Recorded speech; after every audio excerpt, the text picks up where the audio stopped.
আসসালামু আলাইকুম। আজকের ভিডিওতে আপনাদের স্বাগতম। আপনারা কেমন আছেন? অবশ্যই ভালো আছেন। আজ আপনাদের সাথে শেয়ার করব মাসালা দুধ চা। চলুন তাহলে দেখে নেওয়া যাক কীভাবে বানানো যায়।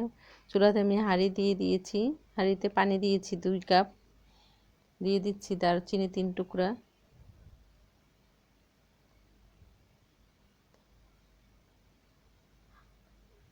এলাচ দিয়ে দিয়েছি 3 টুকরা। আমি এলাচের মাথাটা ফাটিয়ে দিয়েছি যেহেতু ফ্লেভারটা ভালো আসবে।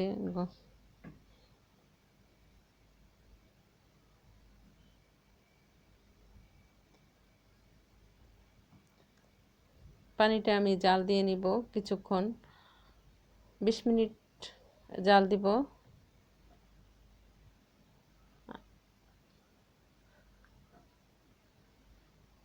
আমি পানিটা দিয়েছি 2.5 কাপের মতো, 2.5 কাপ ফুটে উঠেছে। আমি তেজপাতা দিয়ে দিচ্ছি, সাথে আদা দিয়ে দিচ্ছি, ঢেকে দিয়েছি। আমি 20 মিনিট পর ফিরে এসেছি। দুধ দিয়ে দিয়েছিলাম, 1 কাপ দুধ নিয়েছি। আমি লিকুইড দুধ দিয়ে বানাবো।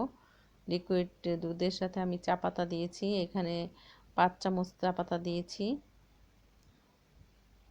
একটা বেশি চা পাতা দিতে হয় দুধ চা, এই জন্য আমি 2 কাপের সাথে সবসময় পাতা 2 চামচ 2.5 চামচের মতো দিতে হয়, তাহলে ভালো লিকারটা আসে। চিনি দিয়ে দিচ্ছি স্বাদ মতো। চিনিটা যার যার স্বাদ মতো দেওয়া উচিত। আমি মিষ্টিটা একটু কম দিয়েছি, 2 চামচ দিয়েছি।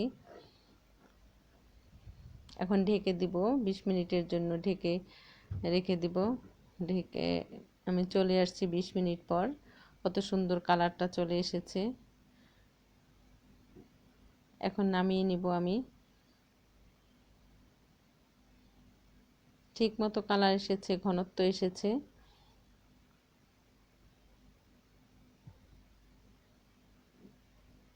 বিভিন্ন মশলা দিয়ে করলে হয় কি স্বাদটা ভালো হয়।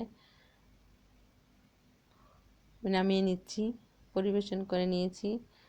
আমি 2 কাপ চাই রেডি করেছিলাম।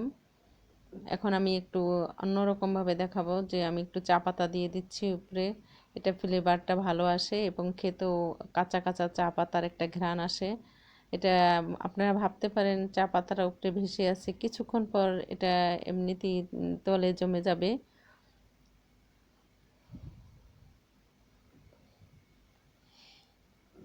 ভিডিওটি ভালো লাগলে লাইক, কমেন্ট, শেয়ার এবং সাবস্ক্রাইব করে আমার চ্যানেলের পাশে থাকবেন।